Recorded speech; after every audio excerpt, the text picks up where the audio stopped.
वहाँ के स्टार्टिंग में हम देखते हैं हमारी मेल लीड और फीमेल लीड को, जो कि एक होटल में नाइट स्पेंड कर लेते हैं। फिर नेक्स्ट मॉर्निंग जब हमारी फीमेल लीड अंशिंग की नींद खुलती है तो वो बहुत ज्यादा शॉक होती है कि उसने किसी स्ट्रेंजर मैन के साथ नाइट स्पेंड कर लिए। वो कल रात के बारे में याद करती है कि वो बाहर गई हुई थी और तभी वो उसे यहाँ पर मिला था। अब ये सब याद करने के बाद अंशिंग चुपचाप से यहाँ से भाग रही होती है और तभी उसे कंपनी से कॉल आती है कि चेयरमैन उसका इंतजार कर रहे हैं। फिर हम देखते हैं कि अंशिंग अपने प्रोफेशनल लुक के साथ कंपनी पहुंचती है और यहाँ पर चेयरमैन उससे मिलकर बहुत ही खुश होते हैं कि जैसा उन्होंने उसके बारे में सुने थे वो बहुत ही प्रोफेशनल है। अंशिंग कहती है कि चेयरमैन आप बिल्कुल फिक्र ना करें, मैं 1 साल के अंदर आपके ग्रैंडसन को सब कुछ सिखा दूंगी और वो एक सक्सेसफुल सीईओ बन जाएगा। चेयरमैन ये सुनकर बहुत ही खुश होते हैं और फिर वो अपने ग्रैंडसन को बुलाते हैं, जो कि कोई और नहीं हमारे इस ड्रामे का मेन लीड है और इसका नाम गुशिन है। अंशिंग गुशिन को देखते के साथ ही पहचान जाती है कि ये तो वही है जिसके साथ मैंने कल रात नाइट स्पेंड की थी, यानी कि अब मेरा ये न्यू बॉस है। वो डर जाती है कि कहीं ये मुझे पहचान ना ले, पर गु तो इसे पहचानता ही नहीं है और वो उसके लुक्स की बुराई करता है कि वो एक टीचर की तरह लग रही है। अंशिंग ये सुनकर खुश जाती है और सोचती है कि हाँ अब मेरा लुक चेंज है तो कोई भी मुझे पहचान ही नहीं सकता। फिर यहाँ पर चेयरमैन अपने ग्रैंडसन गुशिन को चिल्लाते हैं कि तुम अच्छे से बात करो, अब से ये तुम्हारी टीचर है। सेक्रेटरी अंशिंग अब तुम्हें ट्रेनिंग देने वाली है और तुम्हें इसके सारे ऑर्डर्स मानने पड़ेंगे। और फिर चेयरमैन सभी एम्प्लॉयज को भी ऑर्डर दे देते हैं कि आप लोग को प्रेसिडेंट गुशिन से पहले सेक्रेटरी अंशिंग की सारी बात माननी होगी और सिर्फ आप लोग ही नहीं बल्कि गुशिन को भी सेक्रेटरी अंशिंग के ही सारे ऑर्डर मानने हैं। और फिर चेयरमैन अंशिंग से कह देते हैं कि अब मेरा ग्रैंडसन तुम्हारे हवाले है। ये सब सुनकर गुशिन तो बहुत ही गुस्सा हो रहा होता है और अपने ग्रैंडपा से कहता है कि आप ये क्या कर रहे हैं। फिर अंशिंग सभी एम्प्लॉय से पूछती है कि आप लोगों ने चेयरमैन की बात सुन ली है ना, तो आप सभी को मेरे ऑर्डर्स मानने। फिर वो सभी को अपना काम करने जाने के लिए बोल देती है और चेयरमैन भी यहाँ से चले जाते हैं। और फिर वो गुशिन को ऑर्डर देती है कि तुम अभी इसी वक्त मेरे साथ मेरे ऑफिस में चलोगे। तो ये कहता है कि मैं अभी टॉयलेट जा रहा हूँ, ऐसा बोलकर वो जल्दी से भाग जाता है। और फिर वो यहाँ पर अपने असिस्टेंट को कॉल करता है और उसे पता करने के लिए बोलता है कि पता चला कि होटल में मेरे साथ कौन लड़की थी। तो असिस्टेंट वहाँ सीसीटीवी फुटेज ही देख रहा होता है और कहता है कि बॉस सारे सीसीटीवी फुटेज किसी ने डिलीट कर चुका है। तो गुशिन कहता है कि चाहे जो हो जाए तुम्हें कैसे भी करके उस लड़की को ढूंढना होगा। तभी इतने में अंशिंग यहाँ पर आ जाती है और नॉक करके कहती है कि मिस्टर गु पूरे 20 मिनट हो चुके तो आप अभी तक बाथरूम में क्या कर रहे हैं। तो गुशिन से कहता है कि क्या तुम पागल हो गई हो, ये मेंस टॉयलेट है, तुम यहाँ तक पहुँच गई। अंशिंग कहती है कि चेयरमैन ने मुझे इस काम का 50 मिलियन दिए तो इतनी सैलरी डिजर्व करने के लिए मुझे काम भी करना होगा। ये सुनने के बाद गुशिन को बहुत ही गुस्सा आती है कि ग्रैंडपा सच में पागल हो गए। फिर वो अपने ऑफिस में आकर गेम खेलने लगता है और अंशिंग उसके लिए बहुत सारी फाइल्स लेकर आती है और कहती है कि इन सभी पर तुम्हें साइन करना है। वो सुन नहीं रहा होता है तो वो उसका लैपटॉप भी बंद कर देती है। तो ये चिल्लाता है तो अंशिंग उससे तुरंत ही सॉरी कहती है और फिर उसका हाथ मोड़ देती है और कहती है कि डॉक्यूमेंट अर्जेंटली चाहिए, तो क्या तुम अब साइन करोगे। तो फिर उस बेचारे को मानना ही पड़ता है और ये से समझा देती है कि सारे डॉक्यूमेंट तुम्हें क्लियरली पढ़ने और फिर ही साइन करना है, अगर कुछ भी मिस्टेक हुई तो तुम जानते हो मैं बहुत ही स्ट्रिक्ट हूँ। फिर गुशिन डर के मारे अपने काम पे लग जाता है और सारे फाइल्स को पढ़ के उस पे साइन करता है और उसे फिर बताता है कि जो सारे कॉन्ट्रैक्ट सही थे मैंने उन पे साइन कर दिया हूँ और जिनमें गलतियां थी मैंने उन्हें नोट कर लिया हूँ। तो अब काम कंप्लीट हो गया तो मैं अब जा सकता हूँ। अंशिंग कहती है कि पहले मैं फाइल चेक करूंगी। फिर वो देखती है कि इसने सच में अपना काम अच्छे से किया है तो वो खुश होती है कि ये तो बहुत ही स्मार्ट है। फिर वो कहती है कि अब तुम जा सकते हो, तो वो तुरंत ही यहाँ से भाग जाता है। फिर अंशिंग को उसकी फ्रेंड की कॉल आती है और वो उसे बार में बुलाती है सेलिब्रेट करने के लिए। फिर अंशिंग अपनी फ्रेंड से मिलने पहुंचती है और उसे सब कुछ बता देती है। तो उसकी फ्रेंड काफी शॉक होती है कि तुमने जिसके साथ नाइट स्पेंड की थी वो तुम्हारा बॉस बन गया, तो उससे तुम्हें पहचान लिया होगा ना। तो ये कहती है कि बिल्कुल नहीं, वो मेरे कंपनी वाले लुक के साथ मुझे पहचान ही नहीं सकता और वैसे भी मैंने सारी सीसीटीवी फुटेज भी डिलीट कर चुकी थी। अंशिंग की फ्रेंड रन कहती है कि तुम तो सच में बहुत ही अमेजिंग हो, लेकिन क्या अब तुम उसके सामने ओल्ड फैशन बन के घूमोगी। तो ये कहती है कि 1 साल की तो बात है, मैं कर लूंगी। फिर हम देखते हैं कि गुशिन भी अपने फ्रेंड्स के साथ बाहर ही आया होता है और यहाँ पर उसके फ्रेंड उसका मजाक उड़ा रहे होते हैं कि इतने सालों से उसने अपनी वर्जिनिटी संभाल के रखा जो कि अब उसने खो दिया और उसे पता भी नहीं है कि वो लड़की कौन थी। गुशिन को बहुत ही गुस्सा आती है कि सभी उसका कैसे मजाक उड़ा रहे। तभी इतने में वो यहाँ पर अंशिंग को जाते हुए देख लेता है और जल्दी से उसके पीछे बाहर जाता है, पर जब तक वो अपनी कार से जा चुकी होती है।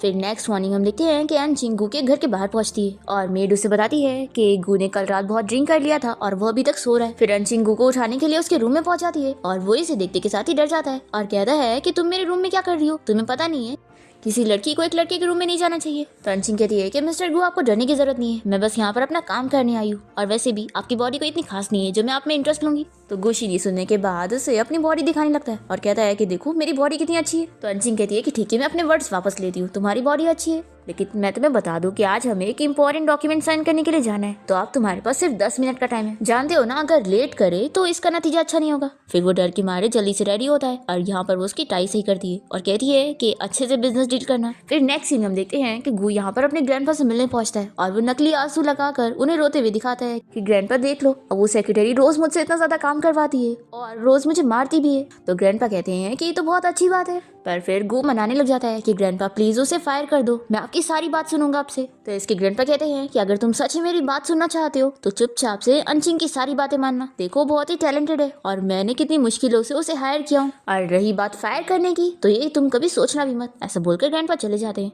फिर गू को बहुत ही गुस्सा आती है और सोचता है कि मैं उसे फायर नहीं कर सकता तो क्या हुआ, मैं उसे रिजाइन करने पर मजबूर करूंगा। फिर नेक्स्ट डे ही गू शीन अंशिंग को 10 मिलियन का कार्ड देता है और उसे कहता है कि तुम यहाँ पर पैसे के लिए आई हो ना, तो देखो मैं तुम्हें पैसे देने के लिए तैयार हूँ, बस शर्त ये है कि तुम्हें आज ही रिजाइन करना होगा। तो अंशिंग उसके क्लोज जाकर कहती है कि लगता है मिस्टर गू ने कुछ ज्यादा ही टीवी ड्रामास देख लिए जो आप मुझे 10 मिलियन दे रहे हैं। ये सोचता है कि लगता है इसे और पैसे चाहिए, तो वो कहता है कि ठीक है मैं तुम्हें 30 मिलियन दूंगा। अंशिंग कहती है कि मिस्टर गू आपके ग्रैंडपा ने मुझे इस काम के लिए 50 मिलियन दिए, तो आपको लगता है कि आपके इतने से पैसे मैं लेकर जाऊंगी? और वैसे भी कॉन्ट्रैक्ट में साफ लिखा था कि अगर मैं रिजाइन करती हूँ तो मुझे 3 गुना ज्यादा पेनल्टी देनी पड़ेगी, लेकिन हाँ अगर तुम मुझे 6 गुना ज्यादा पेनल्टी देने के लिए तैयार हो तो मैं चली जाऊंगी। ये कहता है कि 6 गुना ज्यादा, तुम तो मुझे ब्लैकमेल कर रही हो। अंशिंग कहती है कि मिस्टर गु अगर आपको ऐसा लगता है फिर तो मैं कुछ नहीं कर सकती। अब मिस्टर गु आपके पास पैसे नहीं है तो आप ध्यान से काम करो और इन डॉक्यूमेंट्स को ठीक से पढ़ के उन पर साइन करना, मुझे नेक्स्ट मंडे तक इन पर सिग्नेचर चाहिए। और फिर वो टाइम देकर बताती है कि मेरी छुट्टी का टाइम हो गया है तो आप ओवर टाइम वर्क करो। ऐसा बोलकर वो चली जाती है और फिर गुशिन को बहुत ही गुस्सा आती है और ये सोचता है कि मुझे ओवर टाइम वर्क करना है, बॉस मैं हूँ या फिर ये। फिर इसके बाद हम देखते हैं कि अंशिन भी यहाँ बाहर आई होती है और अपने फ्रेंड को सब कुछ बताती है और गु भी अपने फ्रेंड्स को ये सब बता रहा होता है कि उस फीमेल डेविल ने मुझे परेशान करके रख दी है, कंपनी का प्रेसिडेंट मैं हूँ और वो एक सेक्रेटरी होकर मुझे ओवर टाइम काम दे रही है। ये सुनकर इसके सारे फ्रेंड्स भी हंसने लग जाते हैं। तभी गु फिर से अंशिन को देख लेता है और इसके फ्रेंड कहते हैं कि तू किसे देख रहा है, तो ये बताता है कि वही लड़की जिसके साथ मैंने नाइट स्पेंड किया था। फिर ये सभी भी देखने की कोशिश करते हैं और पूछते हैं कि वो कहाँ पर है, पर तब तक अंशिन यहाँ से जा चुकी होती है। तो गु के फ्रेंड्स कहने लगते हैं कि लगता है तुझे उस फीमेल डेविल ने इतना परेशान कर दिए जो तुझे कुछ भी चीजें दिख रही है। फिर गु के फ्रेंड्स उसे आइडिया देने लगते हैं कि तुझे उस फीमेल डेविल से पीएस छुड़ाना है ना, तो एक काम कर, तू उसे चेस कर और पहले उसे डेट कर और फिर उसे डंप कर देना, फिर देखना वो कैसे अपसेट होकर खुद ही रिजाइन करके चली जाएगी। लड़कियां बहुत ही इमोशनल होती है तो तू उससे ऐसे ही डील कर पाएगा। तो गु कहता है कि तुम लोग चाहते हो मैं उस फीमेल डेविल को चेस करूँ? नहीं, मैं ऐसा नहीं करूंगा क्योंकि मैं ऑलरेडी किसी और को लाइक करता हूँ। फिर हम देखते हैं कि हंजिंग अपनी फ्रेंड रैन के साथ यहाँ पे डांस कर रही होती है और तभी वो गु को देख लेती है और जल्दी से यहाँ से भागने लगती है। गु भी उसका पीछा करके बाहर आता है पर वो जल्दी से कार में बैठ के यहाँ से जा चुकी होती है और वो बाहर की सीसीटीवी फुटेज भी डिलीट कर देती है ताकि वो उसे ढूंढ ना पाए। और फिर अपनी फ्रेंड से कहती है कि अब तो हम लोग बाहर में भी नहीं मिल सकते। फ्रेंड कहती है कि तुम कुछ ज्यादा ही सोच रही हो, उस दिन तुम लोग ड्रंक थे तो क्या पता वो तुम्हें पहचान ही गई नहीं,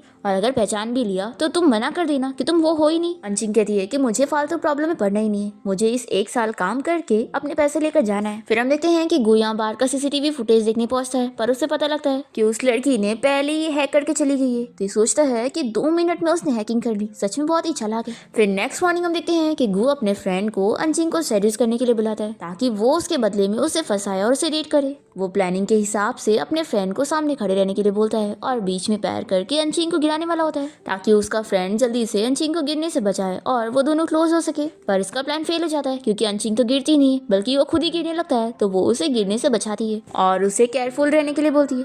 फिर वो जल्दी से अपने फ्रेंड को इससे मिलवाता है और बताता है कि ये जाओ है और हमारी कंपनी के साथ कॉन्ट्रैक्ट करने आए। तो अंशिंग जाओ को ऑफिस में चलने को बोलती है और फिर वो सभी एम्प्लॉइज के फाइल चेक कर रही होती है और उनकी गलतियां उन्हें बता रही होती है। तो ये देखकर जाओ सोचता है कि ये तो बहुत ही टैलेंटेड है और गु इसे अपनी कंपनी से निकालना चाहता है। अंशिंग अपना काम खत्म करने के बाद जाओ से इस बारे में पूछती है कि मिस्टर जाओ, आपकी कंपनी और हमारी कंपनी के बीच में कोई कनेक्शन ही नहीं है, तो आप हमारे साथ कौन सी बिजनेस डील करना चाहते हैं? तो ये बता देता है कि सॉरी, मैं तो यहाँ पर गु की हेल्प करने के लिए आया था, तुम्हें इस कंपनी से निकालने के लिए। आज तुम्हारी वर्किंग एबिलिटी देखकर मुझे पता लग गया कि तुम तो बहुत ही टैलेंटेड हो और मैं तो चाहूंगा कि तुम मेरी कंपनी में आके काम करो। तो अंशिंग कहती है कि सॉरी, अभी मेरा किसी और कंपनी के साथ काम करने का कोई प्लान नहीं है और मैं यहीं पर ही काम करूंगी। और वो पूछती है कि क्या आप तुम मुझे बता सकते हो कि मिस्टर गु की तुम क्या हेल्प करने वाले थे? तो जाओ बताता है कि हमारा ये प्लान था कि मैं तुम्हें सेड्यूस करूंगा और फिर तुम्हें डेट करने के बाद तुम्हें डंप कर दूंगा। ताकि तुम इस लव ट्रैप में फंसने के बाद बहुत ही इमोशनल हो जाओ और खुद ही कंपनी से रिजाइन कर दो। अंचिंग ये सुनने के बाद बहुत ही गुस्सा होती है कि इस गु को तो मैं अभी सबक सिखाऊंगी। फिर इसके बाद गु का फ्रेंड जाओ उसे कॉल करके उसे बताता है कि तुम्हारी सेक्रेटरी तो कितनी टैलेंटेड है, तुम चुपचाप से उसे अपने कंपनी में रखो, तुम्हें बहुत फायदा होगा। तो गु कहता है कि मैंने तुझे यहाँ पर अपनी हेल्प के लिए बुलाया था और तू तो उसकी जाल में फंस गया। फिर इसके बाद अंचिंग गु के ऑफिस में काफी सारी फाइल्स लेकर आ जाती है और कहती है कि ये सारी कंपनी की फाइनेंशियल रिपोर्ट्स है और एक हफ्ते में तुम्हें इन्हें रीड करना है। इसे पढ़ने के बाद तुम्हें कंपनी की ज्यादा इन्फॉर्मेशन पता चलेगी। तो गुशिनी से कहता है कि तुम ये चाहती हो कि मैं वीकेंड वाले दिन भी ओवर टाइम वर्क करूँ। तो वो तो यहाँ से चुपचाप चली जाती है। और फिर हम देखते हैं कि गुशिन अपने फ्रेंड्स के साथ एक मास्क पार्टी में आया होता है और यहाँ पर वो उसे बताता है कि उस फीमेल डेविल ने तो मुझे ओवर टाइम वर्क करने के लिए रखी थी, पर मैं यहाँ पर आ गया हूँ और मुझे यकीन है कि वो यहाँ पर थोड़ी ना आएगी, तो उसे क्या भी पता लगेगा। इस पार्टी में अंचिंग भी आई होती है और उसकी फ्रेंड ये सब जानने के बाद हंस रही होती है कि तूने तो अपने बॉस को ओवर टाइम वर्क पे लगा के यहाँ पार्टी में आई है। सच में जब उसे पता लगेगा कि तू ही उसकी वन नाइट स्टैंड है तो उसका क्या ही रिएक्शन होगा। और वैसे अगर वो तेरा बॉस नहीं होता तो क्या तू उसके साथ रिलेशन कंटिन्यू करती, क्योंकि वो तेरे टाइप का जो है। अंशिंग कहती है कि कुछ भी अजम्पशन करने की जरूरत नहीं है, मुझे तो सभी हैंडसम लड़के पसंद है। तभी रैन यहाँ पर अंशिंग को गुशिन की तरफ भेज देती है और उसे एंजॉय करने के लिए अकेला छोड़ देती है। फिर गु जब अंशिंग को देखता है तो वो उसे वो जानी पहचानी लगती है और वो उसे डांस के लिए पूछ लेता है। अंशिंग भी देखते के साथ ही इसे पहचान लेती है कि ये गुशिन है। फिर वो उसे मना कर देती है कि मुझे डांस करना नहीं आता, तो ये कहता है कि मैं सिखा दूंगा। और फिर दोनों ही डांस करने लग जाते हैं और गुशिन इसे पूछता है कि तुम मुझे जानी पहचानी लग रही हो, क्या हम दोनों पहले कहीं मिल चुके हैं। तो अंशिंग इसे कहती है कि ये किसी लड़की को चेस करने का बहुत ही ओल्ड फैशन तरीका है। तभी ये इसकी परफ्यूम भी पहचान जाता है और कहता है कि तुम्हारी तो परफ्यूम भी जानी पहचानी है। फिर वो उसे डायरेक्टली पूछ लेता है कि क्या वही उसकी वन नाइट स्टैंड है। अंशिंग मना करती है और कहती है कि मैं तुम्हें इंटरेस्टेड नहीं हूँ और वो यहाँ से जाने लगती है। पर गु जल्दी से उसे लेकर साइड में जाता है और अपना मास्क निकाल कर पूछता है कि क्या तुम मुझे जानती हो। तो अंशिंग साफ मना कर देती है कि मैं तुम्हें नहीं जानती हूँ। फिर गु इसका मास्क निकालने जा रहा होता है तो वो जल्दी से यहाँ से भाग लेती है और तभी रैनू से पूछती है कि तुम भाग क्यों रही हो। तो वो उसे भी लेकर भागने लगती है। तभी रास्ते में गु का फ्रेंड मिल जाता है और रैनू उसे कहती है कि तुम उससे हमें बचाओ, और ऐसा बोलकर वो अंशिंग को लेकर चली जाती है। और फिर गु का फ्रेंड उसे रोक लेता है और पूछता है कि तू मेरी एक्स गर्लफ्रेंड का पीछा क्यों कर रहा है। तो गु बताता है कि मैं उसका नहीं बल्कि वो दूसरी मास्क वाली लड़की का पीछा कर रहा था, क्योंकि मुझे लगता है कि वही मेरी वन नाइट स्टैंड थी। फिर यहाँ से जाते हुए अंशिंग की फ्रेंड रैन उसे बताती है कि वो उसका एक्स बॉयफ्रेंड था। फिर यहाँ पर अंशिंग और रैन बाहर आ जाते हैं और रैन पूछती है कि अगर उसने तुझे पहचान लिया होगा तो तू कल जॉब पर कैसे जाएगी। अंशिंग कहती है कि डरने वाली बात नहीं है, उसने अगर मुझे पहचाना भी है तो ये समझाए कि मैं वो वन नाइट स्टैंड हूँ, पर उसे ये नहीं पता चलेगा कि मैं ही उसकी सेक्रेटरी हूँ। लेकिन हाँ, उसने तुम्हें पहचान लिया है तो वो तुम्हारे बारे में इन्वेस्टिगेट करके मेरे बारे में पता लगा सकता है। तो इसकी फ्रेंड रैन कहती है कि मैं समझ गई, कुछ टाइम के लिए हम लोग नहीं मिलेंगे। फिर अंशिंग जल्दी से टैक्सी में बैठकर यहाँ से चली जाती है और यहाँ पर गुशिन और उसका फ्रेंड आकर इसे रोक लेते हैं। और फिर गु अंशिंग को कॉल करके कहता है कि अगर तुम नहीं चाहते हो कि तुम्हारी फ्रेंड के साथ कुछ हो तो अभी मुझसे मिलने आओ। यहाँ पर रैन को उसके एक्स बॉयफ्रेंड ने पकड़ के रखा होता है और ये इन लोग को अंशिंग के बारे में कुछ नहीं बता रही होती है और सोचती है कि अच्छा हुआ मैंने अंशिंग का नाम भी दूसरे नाम से सेव करी थी, तो इसलिए इस मिस्टर गु को उसके बारे में कुछ पता नहीं लगेगा। फिर यहाँ पर अंशिंग अपनी फ्रेंड रैन को बचाने के लिए आ जाती है तो रैन उसे प्रोटेक्ट करने लगती है और पूछती है कि मिस्टर गु आखिर तुम मेरी फ्रेंड के साथ क्या करना चाहते हो। तो गु का फ्रेंड यानी कि इसका एक्स बॉयफ्रेंड इसे उठा के यहाँ से लेकर चला जाता है और अंशिंग अपनी फ्रेंड को आवाज दे देती है कि घर पहुंचने के बाद तुम मुझे कॉल कर देना। फिर गु इससे पूछता है कि अच्छा तो तुम अभी भी अपना मास्क नहीं निकालने वाली है। तो ये कहती है कि ठीक है मैं अपना मास्क निकालने के लिए तैयार हूँ, लेकिन तुम मेंटली प्रिपेयर हो जाओ। और फिर ये अपना मास्क निकालने की एक्टिंग करते हुए उसे फेक बर्थ मार्क दिखाती है और कहती है कि सॉरी मैंने तुम्हें डरा दी ना, एक्चुअली में ये बर्थ मार्क मुझे बचपन से। गु कहता है कि सॉरी मेरा तुम्हें परेशान करने का कोई इरादा नहीं था और तुम चाहो तो मैं तुम्हारा ट्रीटमेंट करवा सकता हूँ। ठीक है तुम कितने अच्छे हो, इसका ट्रीटमेंट करने के लिए मुझे 1 मिलियन चाहिए, तो अगर तुम मुझे 1 मिलियन दोगे तो मैं तुम्हारे लिए कुछ भी करूंगी। ऐसा बोलकर उसे टच करने लगती है तो गु उसे दूर करता है और कहता है कि आखिर तुमने मुझे क्या समझी हुई हो, दूर हो मुझसे। तो ये चिल्लाती है कि तुम ही ने मुझे यहाँ लेकर आए और अब मुझे यहाँ से भगा रहे हो, और फिर ऐसा बोलकर चली जाती है। और गु सोचता है कि मैंने सोचा भी कैसे कि वो मेरी वन नाइट स्टैंड यही थी, आखिर मैं उसे कैसे ढूंढूंगा। और तभी अचानक से ये अपने हाथ में उसकी परफ्यूम की स्मेल लेने लगता है। फिर हम देखते हैं कि नेक्स्ट मॉर्निंग जब अंशिंग उसके ऑफिस में आती है तो गु उसके ऊपर भी वही परफ्यूम स्मेल करता है। तो ये इसे कहती है कि मिस्टर गु आपके इस हरकत पे मैं आपके ऊपर हैरेसमेंट का केस कर सकती हूँ। तो ये कहता है कि आखिर कौन तुम्हें हैरेस कर रहा है, मैं तो बस देख रहा था कि मेरी कफ पे जो परफ्यूम की स्मेल आ रही है वही तुम पर से भी आ रही है। अंशिंग सोचती है कि मैंने अपने कपड़े तो चेंज कर लिए पर परफ्यूम चेंज करना भूल गई। फिर ये बहाने कर लेती है कि ये बहुत ही फेमस परफ्यूम है जो कि आजकल सभी लोग यूज कर रहे हैं। फिर गु इसे फाइल साइन करके दे देता है और तभी यहाँ पर एक एम्प्लॉय आती है और कहने लगती है कि मिस्टर गु आपको ये परफ्यूम की स्मेल पसंद आई तो ये आप रख लो, ये मुझे मेरी फ्रेंड ने दी थी और मेरे पास एक्स्ट्रा है। और वो इसे गिफ्ट देकर बहुत ही खुश हो रही होती है। और गू जैसे ही इस परफ्यूम को स्मेल करता है तो वो अपने असिस्टेंट को कॉल करके बुलाता है और इसे कहता है कि अब तुम जाओ और फिक्र मत करो, मैं तुम्हें इसका डबल पेमेंट दे दूंगा। और फिर गू अपने असिस्टेंट को काम देता है कि तुम इस परफ्यूम को खरीदने वाले सारे कस्टमर का कॉन्टैक्ट इन्फॉर्मेशन देखो। मुझे यकीन है कि मैं इस तरीके से अपनी वन नाइट स्टैंड को जरूर ढूंढ के रहूंगा। तभी ये एम्प्लॉय जाते हुए सुन लेती है। फिर नेक्स्ट मॉर्निंग अंचिंग गू को पिक करने के लिए उसके घर के बाहर खड़ी होती है और उसे नींद में देखकर वो कहती है कि मिस्टर गू, लगता है आप पूरी रात जाग रहे थे और गेम खेल रहे होंगे। तो ये कहता है कि बिल्कुल भी नहीं, मैं तुम्हारी दी हुई फाइल्स पढ़ रहा था। और ये सोचता है कि आखिर उस लिमिटेड एडिशन वाले परफ्यूम को इतने सारे लोगों ने क्यों खरीद ली कि मैंने इतनी सारी इन्फॉर्मेशन पढ़ा पर वो भी हाफ लोगों की थी। अब तभी अंचिंग इसके कपड़े सही करने लग जाती है और गू इसे इतना क्लोज देखकर सोचने लगता है कि लगता है मैं उस लड़की से इतना ऑब्सेस हो गया हूँ कि इसमें भी मुझे वही नजर आ रही है। फिर अंचिंग इसे बताती है कि मिस्टर गू, चेयरमैन ने आज आपको अपने घर पे मिलने के लिए बुलाया। तो गू इसे कहता है कि तुम भी मेरे साथ चलोगी। अंशिक मना करती है कि मैं वैकेशन पर हूँ, पर ये फिर भी कहता है कि तुम्हें चलना पड़ेगा। फिर इसके बाद ये दोनों ग्रैंडपा के घर पहुंचते हैं और गुशिन कहता है कि अच्छा तो ग्रैंडपा, आपने मुझे यहाँ पर ब्लाइंड डेट से मिलवाने के लिए बुलाया था। ग्रैंडपा कहने लगते हैं कि ये तुम्हारी चाइल्डहुड फ्रेंड लिन है जो कि अभी अब्रॉड से वापस आई है, तो अब तुम्हें इसे सिटी पूरा घुमाने के लिए लेकर जाओ और दोनों अच्छा टाइम स्पेंड करो। तो गू कहता है कि ग्रैंडपा, मैं बहुत ही बिजी रहता हूँ, मेरे पास टाइम नहीं है, तो आप ये काम सेक्रेटरी अंशिंग को दे दो। तो अंशिंग कहती है कि मिस्टर गू, इस चीज में मैं आपको रिप्लेस नहीं कर सकती हूँ, तो ये काम आपको ही करना पड़ेगा। और फिर वो कॉल पे बात करने के लिए बाहर चली जाती है। अंशिंग के डैडू से बताते हैं कि उसकी मॉम बहुत ही बीमार है तो वो जल्दी से मिलने आए। फिर अंशिंग चेयरमैन को बता देती है कि मुझे घर पे कुछ काम है तो अभी जाना पड़ेगा। अंशिंग जैसी निकलती है तो गूबी कहता है कि ग्रैंडपा, मैं उसे छोड़ने के लिए जा रहा हूँ। फिर इसकी चाइल्डहुड फ्रेंड लिन को बहुत ही गुस्सा आती है और ये ग्रैंडपा से बात करती है कि कहीं गू को वो उसकी सेक्रेटरी तो नहीं पसंद है, तभी वो उसे छोड़ने भी गया। तो ग्रैंडपा कहते हैं कि बिल्कुल नहीं, वो तो बस उसकी सेक्रेटरी है, उसे ट्रेन करने आई है और गू उसे छोड़ने का बहाना करके बाहर मजे करने गया होगा। और देखो, गू मना नहीं कर सकता है, मैंने तुम्हारी और उसकी शादी फिक्स कर दी हूँ, तो अब तुम्हें भी मैं गू की कंपनी में काम लगवा देता हूँ ताकि तुम दोनों साथ में फीलिंग्स डेवलप कर सको। लिन बहुत ही ज्यादा खुश हो जाती है और ग्रैंडपा को थैंक यू बोलती है। यहाँ पर अंशिंग को पता लगता है कि उसके डैड ने झूठ बोले थे कि उसकी मॉम बीमार है और वो कहते हैं कि मैंने तुम्हारी मॉम के बस ऑर्डर माना था। अंशिंग की मॉम कहती है कि अगर मैं तुम्हें इस बहाने से ना बुलाती तो तुम थोड़ी ना ब्लाइंड डेट के लिए यहाँ पर आती। फिर अंशिंग और उसके ब्लाइंड डेट के पेरेंट्स इन दोनों का अकेला बात करने का छोड़कर चले जाते हैं। अंशिंग का ब्लाइंड डेट हाना से कहता है कि लगता है मेरे पेरेंट्स की तरह तुम्हारे पेरेंट्स ने भी ब्लाइंड डेट के लिए तुम्हें ट्रिक करके बुलाया। ये कहती है कि हाँ, अभी मैं शादी के बारे में नहीं सोच रही हूँ और मैं अपने करियर पे फोकस करना चाहती हूँ। तो ये भी कहता है कि मेरा भी ऐसी है और मैंने सुना कि तुम गू ग्रुप कंपनी के लिए काम करती हो, फिर तो नेक्स्ट वीक से हम दोनों कलीग्स बनने वाले।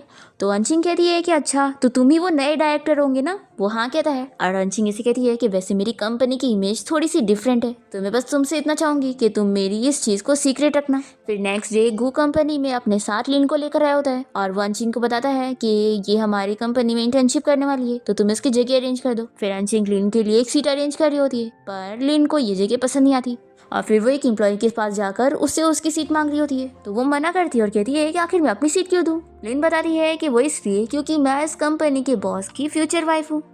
फिर इस एम्प्लॉय को मानना पड़ता है और इसके बाद हम देखते हैं अंशिंग के पास दो एम्प्लॉयज आती है और उनमें से एक उसे पूछती है कि लिन आई है वो बॉस की फ्यूचर वाइफ है। तो वो दूसरी वाली एम्प्लॉय कहती है कि बिल्कुल भी नहीं, मैंने बॉस को बातें करते हुए सुनी थी, वो ऑलरेडी किसी को लाइक करते हैं, वो उनकी वन नाइट स्टैंड है जिसको वो अभी भी ढूंढ रहे हैं और उस लड़की को ढूंढने के लिए उन्होंने मुझसे परफ्यूम के बारे में भी पूछा था और उनका असिस्टेंट सारे क्लूज ढूंढ रहा होगा। अभी लिन इन लोग की बातें सुनने लग जाती है और अंशिंग इन एम्प्लॉय से कहती है कि बॉस के बारे में ये सब गॉसिपिंग मत करो और अपना काम करो जाके। लिन ये सुनने के बाद उस एम्प्लॉय को बहुत ही गुस्सा होती है और फिर ये किसी को कॉल करके इस बारे में पता करने के लिए कहती है कि आखिर गू किस लड़की को ढूंढ रहा है और ये सोच लेती है कि मुझे उस लड़की को ढूंढना होगा, मैं किसी और को गू से शादी करने नहीं दूंगी। फिर हम देखते हैं कि गू सारी फाइल्स कंप्लीट करने के बाद अंशिंग को दे रहा होता है और कहता है कि अब मेरा काम हो गया तो मैं छुट्टी ले सकता हूँ ना। तो वो कहती है कि बिल्कुल नहीं, अभी तुम्हें इस डॉक्यूमेंट को पढ़ना है और तुम्हें ओवर टाइम वर्क करना पड़ेगा। तभी लिन यहाँ पर आकर गू से कहती है कि तुम्हारी छुट्टी हो गई ना, तो अब चलो हम लोग डिनर के लिए चलते हैं। तो गू पूछता है कि सेक्रेटरी अंशिंग, अब मैं क्या करूँ, मुझे तो लिन डिनर पे चलने के लिए बोल रही है पर तुमने तो मुझे ओवर टाइम वर्क दी ना, तो अब मुझे क्या करना चाहिए। तो अंशिंग उससे लिन के साथ डिनर पर जाने का बोलती है क्योंकि ये ग्रैंडपा का ऑर्डर है। तो वो तो काम से छुटकारा पाने के लिए बहुत खुशी खुशी चला जाता है पर फिर बाहर आने के बाद वो उसे अपनी कार में नहीं बैठाता और उसे कहता है कि सॉरी, मैं तो भूल गया था, आज मैं अपने असिस्टेंट के साथ डिनर पे जाने वाला हूँ, तो हम लोग किसी और दिन डिनर करेंगे। ये बोलकर वो चला जाता है। फिर हम देखते हैं कि अंशिंग अपना ओवर टाइम वर्क कंप्लीट करने के बाद घर जाने के लिए निकल रही होती है और तभी उसे उसका ब्लाइंड डेट हान मिल जाता है और वो इसे कहता है कि अच्छा तो ये वाला तुम्हारा ओल्ड प्रोफेशनल लुक है। तो अंशिंग कहती है कि मैंने बोली थी ना कि मेरा लुक डिफरेंट रहेगा। वो पूछती है कि लगता है तुम भी ओवर टाइम वर्क कर रहे थे। तो ये कहता है कि चलो अब हम लोग साथ में कुछ मिडनाइट स्नैक खाने चलते हैं। फिर इसके बाद हम देखते हैं कि गु एक रेस्टोरेंट में बैठा होता है और तभी वो देखता है कि अंशिंग यहाँ पर हान के साथ आ रही है। हान अंशिंग से कहता है कि मुझे तुम्हें ग्लासेस में देखने की आदत नहीं हो पा रही है और तुम्हारे बाल का स्टाइल भी अच्छा नहीं है। तो कहती है कि हाँ मुझे भी ये वाला स्टाइल अच्छा नहीं लगता। फिर वो अपने ग्लासेस निकाल के अपने बाल खोल देती है। फिर इसे ऐसे लुक में देखकर गु भी शॉक हो जाता है और अपने असिस्टेंट से कहता है कि तुम्हें नहीं लगता कि अंशिंग का बाल खोलने के बाद उसी लड़की की तरह लग रही है जिसे मैं ढूंढ रहा हूँ। असिस्टेंट कहता है कि मिस्टर गु कहीं आप सेक्रेटरी अंशिंग को लाइक तो नहीं करते? तो गु कहता है कि बिल्कुल नहीं, आखिर मैं सेक्रेटरी अंशिंग को कैसे लाइक कर सकता हूँ, और तुम देखो कैसे वो उस लड़के को देखे जा रही है। तो असिस्टेंट बताता है कि बॉस वो हमारी कंपनी का नया डायरेक्टर है और इन दोनों को ऐसे देखकर लगता है बॉस वो दोनों डेट कर रहे हैं। सेक्रेटरी अंशिंग इतनी ज्यादा हाई प्रोफाइल लड़की है तो वो ऐसे किसी भी लड़के को थोड़ी ना डेट करेगी, वो तो मेरे जितना हैंडसम भी नहीं है। तो असिस्टेंट कहता है कि बॉस जरूर आप जेलस हो रहे हैं ना, नहीं तो आखिर आप एक एम्प्लॉय से अपने आप को क्यों कंपेयर करेंगे। तो गु कहता है कि मैं जेलस नहीं हूँ, बस नाखुश हूँ। वो मेरे से तो इतना स्ट्रिक्टली बात करती है पर देखो इस लड़के से कितनी हंसी मजाक कर रही है। और हाँ मैं सिर्फ एक ही लड़की को लाइक करता हूँ, वो जिसे मैं तुम्हें ढूंढने के लिए बोल रहा हूँ। और फिर गु अंशिंग और हान को ऐसे बातें करते हुए देखकर जेलस होता रहता है। और फिर नेक्स्ट डे हान को अपने ऑफिस में बुलाता है और डायरेक्टली पूछता है कि क्या तुम सेक्रेटरी अंशिंग को डेट कर रहे हो। तो वो कहता है कि एक्चुअली हम लोग ब्लाइंड डेट पर तो गए थे पर हमारे बीच में सब कुछ क्लियर है और हम लोग बस अपने पेरेंट्स से डील करना चाहते हैं। तो ये सुनकर गु खुश तो होता है पर फिर उसे कहने लगता है कि आखिर तुम सेक्रेटरी अंशिंग को कम कैसे समझ सकते हो, वो इतनी ज्यादा हाई प्रोफाइल लड़की है, इतनी टैलेंटेड है, उसने इतनी बड़ी यूनिवर्सिटी से डिग्री ली है, वो कोई भी लेवल में कम नहीं है, आखिर तुम उसे कम कैसे समझ रहे हो। तभी अंशिंग यहाँ पर आ जाती है और गु पूछता है कि तुम कब से यहाँ पर थी। तो ये कहती है कि मिस्टर गु जब से आप मेरी तारीफ कर रहे थे तब से। तो गु बहुत ही शर्मा जाता है और फोन का बहाना करके बाहर चला जाता है। और फिर हान अंशिंग से कहता है कि मिस्टर गु के बिहेवियर से मुझे लग रहा है कि वो तुम्हें लाइक करते हैं। अंशिंग ये सुनकर शॉक होती है। तो ये कहता है कि तुम्हें यकीन नहीं हो रहा तो मैं तुम्हारी हेल्प कर सकता हूँ इस बारे में पता लगाने के लिए, हम डेटिंग की एक्टिंग करेंगे। तो ये आइडिया अंशिंग को पसंद आता है कि इससे गु का शक भी दूर हो जाएगा। फिर नेक्स्ट डे से हम देखते हैं कि हान और अंशिंग डेटिंग की एक्टिंग करने लग जाते हैं और इन लोगों को ऐसे बार बार साथ देखकर गु बहुत ही जेलस होने लगता है। फिर वो सोचता है कि लगता है सेक्रेटरी अंशिंग के पास ज्यादा काम नहीं है। फिर वो अपने असिस्टेंट को कॉल करके अंशिंग को सीसीटीवी फुटेज ठीक करने का काम देता है जो कि वो अपनी हैकिंग से कुछ मिनट में ठीक कर देती है। तो वो बहुत इंप्रेस होता है। अब तभी ये लोग सीसीटीवी फुटेज में देखते हैं कि कैसे लिन एक एम्प्लॉय को मार रही है और उसे कह रही होती है कि ऐसे कैसे वो गु को लाइक कर सकती है जबकि वो गु की फियांसी है और वो उसे खूब मारे जा रही होती है। तो ये देखकर अंशिंग तुरंत ही जाने लगती है, गु से रोकने लगता है। तो अंशिंग कहती है कि मैं ये देख नहीं सकती हूँ, तुम्हारी फियांसी उसे मार ही देगी। तो कहता है कि हम दोनों साथ चलते हैं। फिर गु जल्दी से आकर लिन को रोकता है तो लिन जल्दी से एक्टिंग करने लग जाती है कि देखो मैं इसे बुली नहीं कर रही थी, उल्टा ये तुम्हारी कंपनी की इन्फॉर्मेशन चुरा रही थी और मैंने इसे रंग के हाथ पकड़ी हूँ। तो अंशिंग कहती है कि एक्टिंग करने की जरूरत नहीं है, हमने सीसीटीवी फुटेज में तुम्हारी सारी आवाज भी सुन चुके हैं, तुम हमें फूल नहीं बना सकती। तुम इस एम्प्लॉय से जेलस थी कि आखिर ये मिस्टर गु को कैसे लाइक कर सकती है, अगर तुम अभी भी नहीं मानोगी तो मैं पुलिस को अभी बुला लूंगी। फिर गु लिन को समझाता है कि मेरे ग्रैंडपा ने तुम्हें यहाँ पर बुलाया है इसलिए मैं यहाँ पर पुलिस को नहीं बुलाऊंगा, तुम खुद ही सरेंडर कर दो तो ज्यादा अच्छा है। तो लिन को अंशिंग पर बहुत ही गुस्सा आती है और वो उसे कहती है कि मैं तुम्हें बाद में देख लूंगी और फिर चली जाती है। फिर गु अपने असिस्टेंट को उस एम्प्लॉय को हॉस्पिटल ले जाने के लिए बोलता है और फिर वो अंशिंग को बताता है कि मैं तुम्हें यहाँ पर आने के लिए इसलिए रोक रहा था क्योंकि मैं नहीं चाह रहा था कि तुम मुझसे कोई दुश्मनी ले लो। अंशिंग कहती है कि मुझे कोई डर नहीं है तो तुम मेरी फिक्र मत करो और मैं जा रही हूँ हॉस्पिटल उस एम्प्लॉय को देखने। फिर हम देखते हैं कि अंशिंग हॉस्पिटल में उस एम्प्लॉय से बात कर रही होती है और गु और उसका असिस्टेंट बाहर से इन लोग को देख रहे होते हैं। तभी असिस्टेंट कहता है कि बॉस आपने कहा था ना कि सेक्रेटरी अंशिंग आपको वही लड़की लग रही है जिसे हम लोग ढूंढ रहे हैं। तो मुझे लगता है आपकी बात में पॉइंट है क्योंकि आज सेक्रेटरी अंशिंग ने इतनी जल्दी हैकिंग करके सीसीटीवी फुटेज ठीक कर दी और उस बार की सीसीटीवी फुटेज भी किसी ने हैक किया था और ऐसे ही उड़ाया था। तो मुझे लग रहा है कि वो वही है। फिर ये सुनने के बाद गु का शक और बढ़ जाता है और फिर वो अपने ग्रैंडपा से मिलने जाता है और उन्हें सीसीटीवी फुटेज दिखाकर लिन की असलियत बताता है कि वो बिल्कुल भी अच्छी लड़की नहीं है तो वो उससे शादी बिल्कुल नहीं करेगा। ग्रैंडपा उसे कहते हैं कि सॉरी मुझे तो पता ही नहीं था कि वो इतनी खराब लड़की थी, कोई बात नहीं अगली बार मैं तुम्हारे लिए एक अच्छी लड़की ढूंढूंगा। तो गु कहता है कि ग्रैंडपा इसकी कोई जरूरत नहीं है, मैं अब सिर्फ काम पे ध्यान देने वाला हूँ। फिर ग्रैंडपा अंशिंग की तारीफ करने लगते हैं कि सेक्रेटरी अंशिंग की एबिलिटी कितनी अच्छी है, उसने सीसीटीवी फुटेज भी ठीक कर दी, तो अब तुम उससे फायर करने की सोचना भी मत, उससे तुम बहुत कुछ सीखोगे। तो गु भी कहता है कि ग्रैंडपा फिक्र मत करो, अब सेक्रेटरी अंशिंग जाना भी चाहेगी ना तो मैं उसे जाने नहीं दूंगा। ग्रैंडपा कहते हैं कि लेकिन काम के नाम पर तुम मुझे रोक नहीं सकते, मैं तुम्हारे लिए एक अच्छी पार्टनर ढूंढूंगा।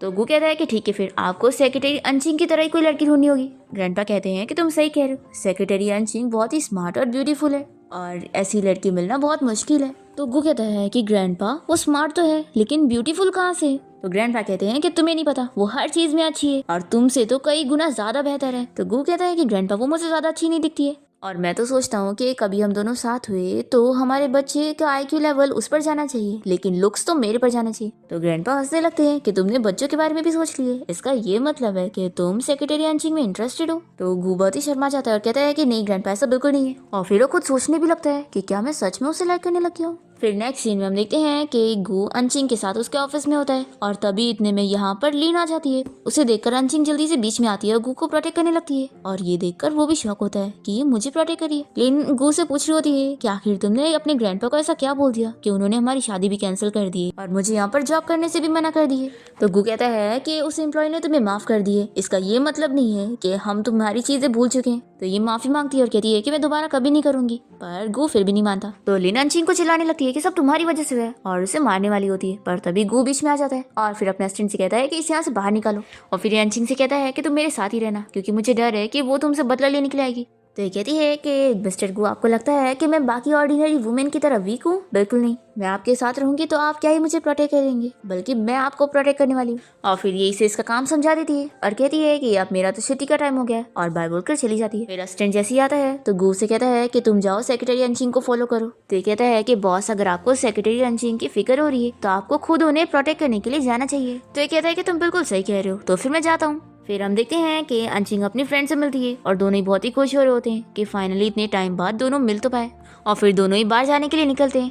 फिर हम देखते हैं कि गू भी अपने फ्रेंड्स के साथ यहाँ बाहर आया होता है और तभी अचानक से वो अंचिंग को डांस करते हुए देख लेता है और जल्दी से उसके पास जाता है और कहता है कि सेक्रेटरी अंचिंग, सच में तुम बहुत ही अमेजिंग हो, तुम्हारे दो दो चेहरे। ये कहती है कि मिस्टर गू, मेरी छुट्टी हो गई है तो मैं फ्री हूँ, मैं कुछ भी करूँ। तो गू से बात करने के लिए उसे अपनी कार में लेके जाता है और सोचती है कि मैं इसे बिल्कुल पता नहीं लगने दे सकती हूँ कि मैं इसकी वन नाइट स्टैंड हूँ। फिर वो एक्टिंग करते हुए कहने लगती है कि बॉस, मैं आपकी सेक्रेटरी हूँ, आखिर मैं काम की छुट्टी होने के बाद क्लबिंग करने क्यों नहीं जा सकती? देखो, अगर आप ऐसी हरकतें करेंगे तो मैं आपके ऊपर हैरेसमेंट का केस करूंगी। गू अब समझ चुका होता है कि यही वो लड़की है और फिर वो सोचता है कि ये कब तक प्रिटेंड करेगी, मुझे इसके असली रंग बाहर लाने होंगे। फिर वो ड्रंक होने की एक्टिंग करते हुए उसके ऊपर बेहोश होने लगता है। तो ये कहती है कि बॉस, लगता है आपने बहुत ड्रिंक कर ली हो, चलो मैं आपको घर छोड़ देती हूँ। तो ये खुश हो जाता है कि मेरा प्लान कामयाब हो गया। फिर अंचिंग गू को उसके घर ले आती है और तभी वो इसे इतना क्लोज देखकर अपना वन नाइट स्टैंड याद करने लगती है और फिर उसका फेस टच करते हुए सोचती है कि वो सच में बहुत ही हैंडसम है। पर इतने में अंचिंग का पेट दुखने लग जाता है तो वो तुरंत ही बाथरूम चली जाती है। तो गू शॉक हो जाता है कि वो चली क्यों गई, वो मुझे किस करने वाली थी, पर उसने अपने आप को रोक क्यों ली, क्या मैं चार्मिंग नहीं रहा? फिर वो जैसे ही वापस आने लगती है तो ये फिर से सोने की एक्टिंग करता है और फिर से अंचिंग का पेट दुखने लगता है। तो वो उसे कहता है कि तुम्हें क्या हो गया है? तो अंचिंग कहती है कि कुछ नहीं, ये बस पीरियड पेन है। और फिर वो उसे कहती है कि अच्छा, तो तुम बस ड्रंक होने की एक्टिंग कर रहे थे? तो गू भी पूछता है कि क्या तुम भी बीमार होने की एक्टिंग कर रही हो? तो ये बताती है कि नहीं, मुझे असल में पीरियड है और अब तुम्हें होश आ चुका है तो मैं अपने घर जाती हूँ। ये कहता है कि तुम्हारी अब ये हालत है तो तुम भी यहाँ पे रुक जाओ। तो ये पूछती है कि मिस्टर गू, क्या आप किसी भी लड़की को अपने घर पे ऐसे रुका लेते हैं? तो ये कहता है कि तुम कोई भी लड़की नहीं हो। और फिर गू अंचिंग से डायरेक्टली इस बारे में पूछ लेता है कि उस रात होटल में वही उसके साथ ही ना? तो अंचिंग कहती है कि मिस्टर गू, आप क्या बात कर रहे हैं, मुझे कुछ समझ नहीं आ रहा, अब मैं यहाँ से जाती हूँ। तो ये से रोककर कहता है कि मैं जानता हूँ, मैं तुम्हें ना पहचानूं इसलिए ही तुम अपने आप को अगली बनाकर घूमती हो। अंचिंग मानने के लिए तैयार नहीं होती है तो गू उसके क्लोज जाता है और कहता है कि तुम अभी भी मानने के लिए तैयार क्यों नहीं हो रही हो कि तुम ही वो लड़की थी? अंचिंग बताती है कि मिस्टर गू, मैंने आपके बारे में रूमर सुनी थी कि आप बहुत ही बड़े प्ले बॉय हो, इसलिए ही मैं कंपनी में ओल्ड और अगली का लुक करके आई थी और देखो जैसा मैंने आपके बारे में सुनी थी, आप तो सच में एक प्ले बॉय हो। गू अंचिंग से कहता है कि तुम अच्छी तरीके से जानती हो कि मैं तुम्हारे साथ अभी इसलिए ऐसा बिहेव कर रहा हूँ क्योंकि मुझे पता चल गया कि तुम ही वो लड़की हो। पर अंचिंग फिर भी नहीं मानती है और कहती है कि मैं वो नहीं हूँ और यहाँ से चली जाती है। फिर नेक्स्ट डे जब अंचिंग ऑफिस में आती है तो गू उसके ग्लासेस निकाल देता है और कहता है कि तुम हर दिन ऐसे ड्रेसअप होकर थकती नहीं हो, लगता है तुम मुझसे बहुत ज्यादा डरती हो इसलिए ऐसे ड्रेस करके आती हो। अंचिंग कहती है कि बिल्कुल भी नहीं, अगर आपको लगता है तो मैं आपको अच्छे से ड्रेसअप होकर दिखा सकती हूँ। और फिर इसके बाद हम देखते हैं कि अंचिंग एक रिवीलिंग ड्रेस पहनकर गू के ऑफिस में आती है और उसे बताती है कि उसे अभी 10 मिनट में मीटिंग के लिए जाना होगा। गू इससे पूछता है कि क्या तुम सच में ऐसी ड्रेस पहनकर कंपनी में घूम रही थी? तो ये कहती है कि मिस्टर गू, ये तो आपकी रिक्वेस्ट थी ना कि मैं अच्छे से ड्रेसअप होकर आऊँ। तो ये कहता है कि देखो अभी जाओ और अपनी ड्रेस चेंज करो। तो ये बताती है कि मीटिंग के लिए सिर्फ 8 मिनट बचे और मैं भी आपको मीटिंग में ज्वाइन करने वाली हूँ। तो ये चिल्लाता है कि तुम इस ड्रेस को पहनकर मीटिंग भी ज्वाइन करने का सोच रही हो? बिल्कुल नहीं। और फिर वो तुरंत ही अपनी कोट निकाल कर इसे पहनने के लिए दे रहा होता है। तो ये कहती है कि बॉस, आपको कोई फर्क नहीं पड़ता होगा कि आपकी रूमर फैले, लेकिन मुझे पड़ता है। तो कहता है कि ठीक है तुम मत पहनो, लेकिन ये ड्रेस में तुम मीटिंग नहीं ज्वाइन करोगी। तो कहती है कि बॉस, पहले आप ही कपड़े के नाम पर मेरा प्रोफेशन जज कर रहे थे कि मैं काम नहीं कर पाऊंगी। आपको तो मेरा प्रोफेशनल अटायर भी नहीं पसंद आ रहा था और अब मैं ड्रेसअप होकर आई हूँ तो भी नहीं पसंद आ रहा है, और लगता है आप मेरे काम से बिल्कुल खुश नहीं है। फिर तो मैं चेयरमैन का दिया हुआ काम कंप्लीट नहीं कर पाऊंगी। ये कहता है कि तुम्हारा क्या मतलब है। तो अंशिंग कहती है कि मैं रिजाइन कर रही हूँ। ये सुनकर ही शौक हो जाता है कि तुम रिजाइन करना चाहती हो। देखो भूलो मत, तुमने मेरे ग्रैंडपा के साथ कॉन्ट्रैक्ट साइन करी हो कि तुम्हें 3 टाइम पेनल्टी देनी पड़ेगी। तो अंशिंग कहती है कि मैं देने के लिए तैयार हूँ, मुझे रिजाइन करना है। और फिर ये रिजाइनेशन लेटर इसे सबमिट करके यहाँ से चली भी जाती है।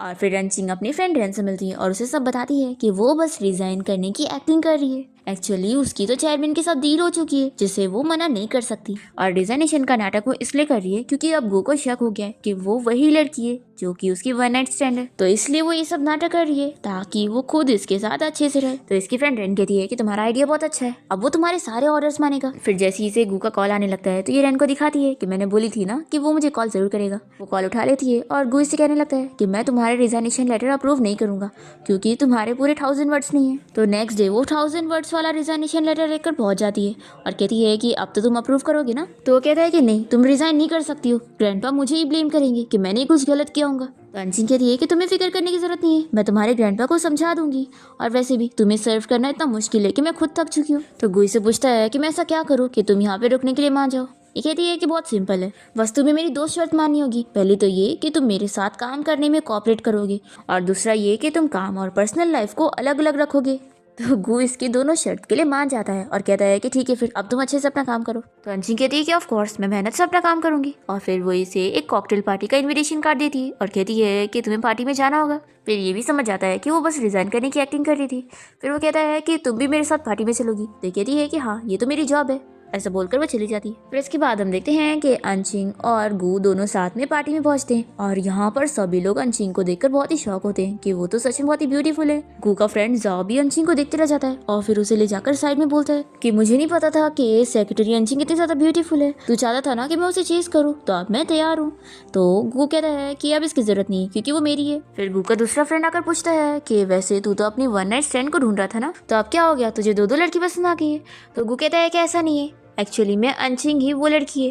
अब तभी यहाँ पार्टी में लिन भी आई होती है और वो गु को बात करने के लिए साइड में लेके जाती है और उसे समझाने लगती है कि वो उससे शादी करेगा तो उसकी फैमिली को फायदा होगा। पर गु मना कर देता है कि मुझे बिजनेस मैरिज में कोई इंटरेस्ट नहीं है।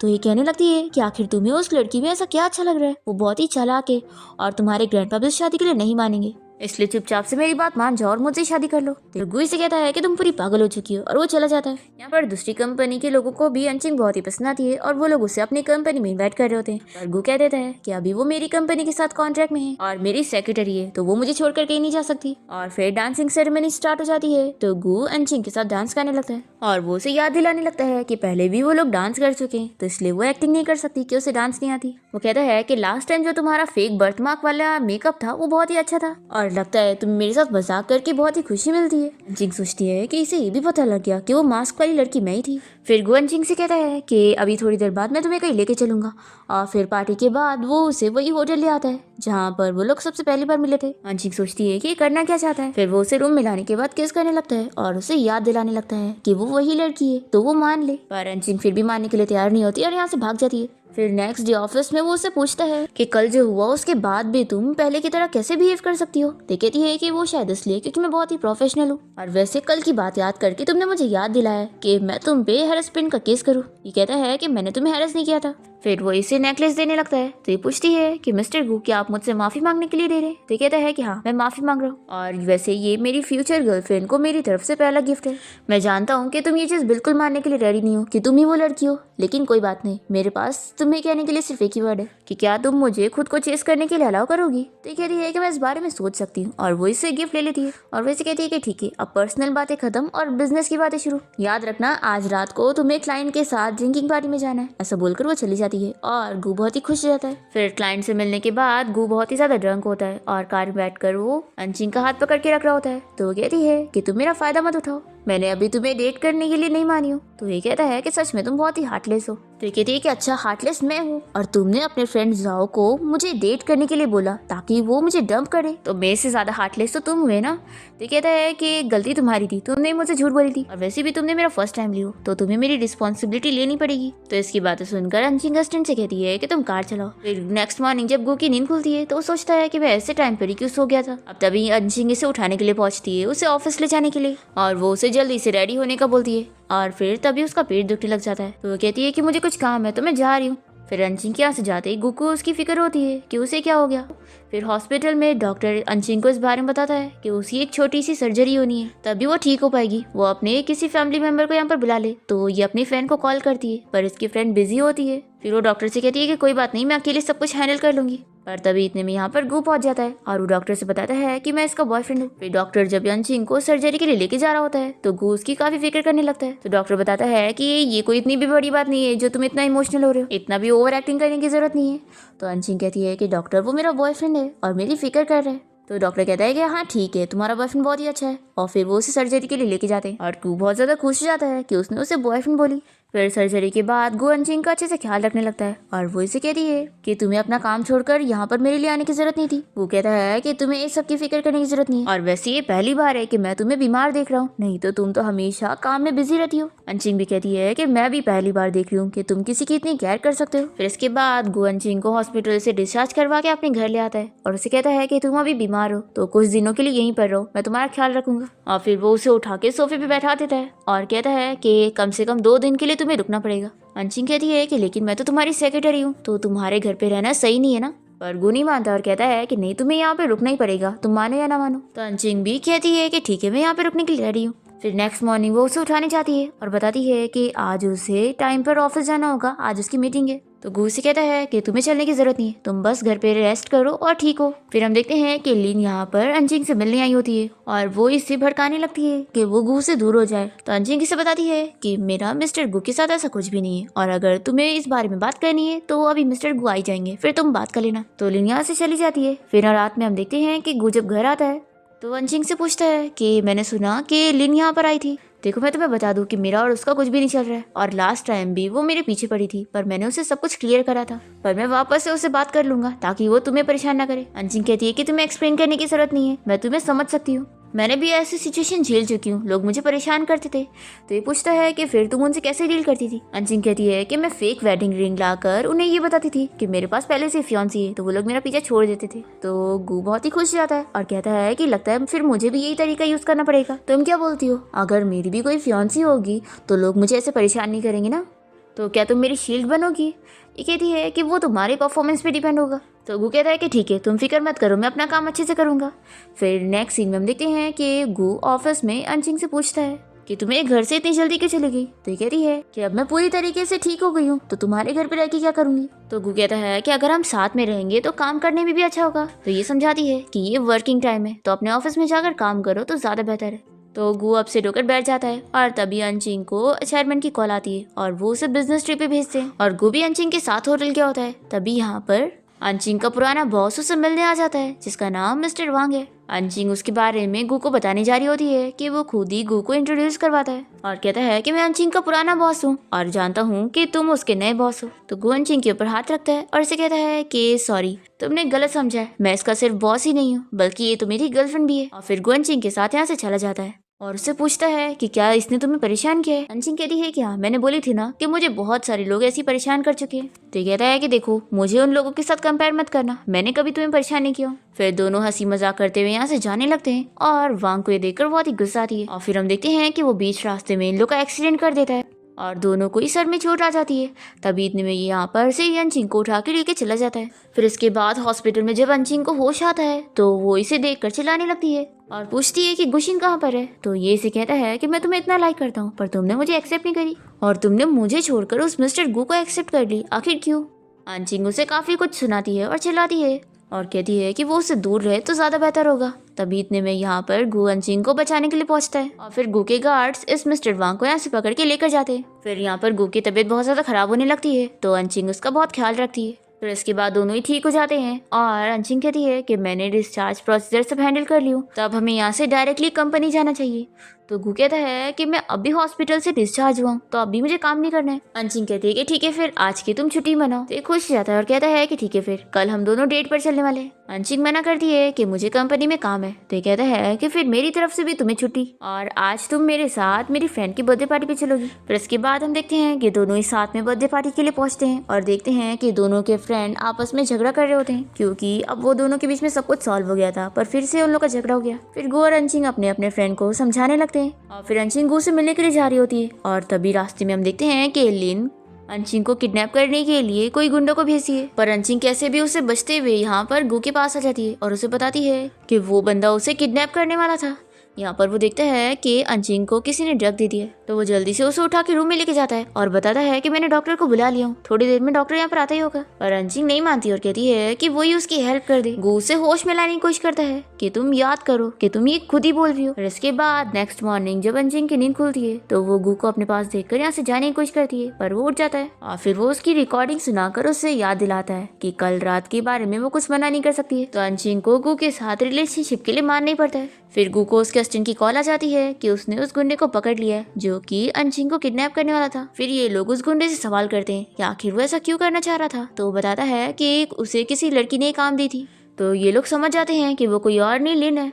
तो गू अंशिंग से कहता है कि तुम फिक्र मत करो, मैं उस लिन को सबक सिखाऊंगा और वो दोबारा तुम्हें परेशान नहीं करेगी। और फिर हम देखते हैं कि गू यहाँ लिन से मिलता है और उसे वार्न करता है कि वो अंशिंग से दूर रहे। पर इसके बाद तो लिन और ज्यादा गुस्सा हो जाती है और सोचती है कि अगर ये मुझे नहीं मिलेगा तो मैं किसी और को भी इसे लेने नहीं दूंगी। फिर इसके बाद हम देखते हैं कि गो और अंशिंग डेट करने लग जाते हैं और एक साथ काफी अच्छा टाइम स्पेंड कर रहे होते हैं। और फिर गो के ग्रैंडपा को इस बारे में न्यूज मिल जाती है कि वो किसी तो लड़की को डेट कर रहा है, तो वो उसे चिल्लाने लगते हैं कि कहीं उसने कोई ऐसी वैसी लड़की को तो नहीं चुन लिया है। तो गो अंशिंग के बारे में ग्रैंडपा को बता देता है कि ग्रैंडपा यही मेरी गर्लफ्रेंड है। तो ग्रैंडपा तो ये जानने के बाद बहुत ही खुश होते हैं कि ये दोनों साथ हो गए और फिर वो कहते हैं कि अब तुम दोनों को जल्दी शादी कर लेना चाहिए। तो गू तो बहुत ज्यादा खुश होता है। फिर हम देखते हैं लिन यहाँ मिस्टर वांग से मिलने जाती है और उसके साथ डील करती है कि वो दोनों मिलकर गू और अंशिंग को दूर कर देंगे। और फिर ये दोनों अपनी प्लानिंग करके गू की कंपनी में प्रॉब्लम क्रिएट करने की कोशिश करते हैं, पर कुछ भी नहीं होता है क्योंकि गू और अंशिंग मिलकर अपने सारे प्रॉब्लम सॉल्व कर लेते हैं। और जो मिस्टर वांग फ्रॉड करने की कोशिश करता है ये लोग उसे जेल पहुंचा देते हैं। फिर कंपनी की प्रॉब्लम ठीक हो जाती है तो ग्रैंडपा भी खुश होते हैं और इन दोनों की तारीफ करते हैं कि दोनों साथ में अच्छे से काम कर रहे हैं। फिर इसके बाद हम देखते हैं कि अंशिंग गू को अपने मॉम डैड से मिलवाने के लिए लेकर जाती है और अंशिंग के मॉम डैड को भी गू बहुत ज्यादा पसंद आता है। फिर इसके बाद हम देखते हैं कि अंशिंग को इस बारे में पता लगता है कि वो प्रेग्नेंट हो गई है, तो वो हॉस्पिटल जाके अपना चेकअप करवाती है और उसे कंफर्म वाला पता लग जाता है, तो बहुत ही खुश होती है। और फिर वो जब गू को इस बारे में बताती है तो वो तो बहुत ज्यादा हैप्पी हो जाता है और तुरंत ही अपने ग्रैंडपा को भी कॉल करके इस बारे में बता देता है। और फिर फाइनली वो अंशिंग को शादी के लिए प्रपोज करता है और वो भी हाँ कह देती है।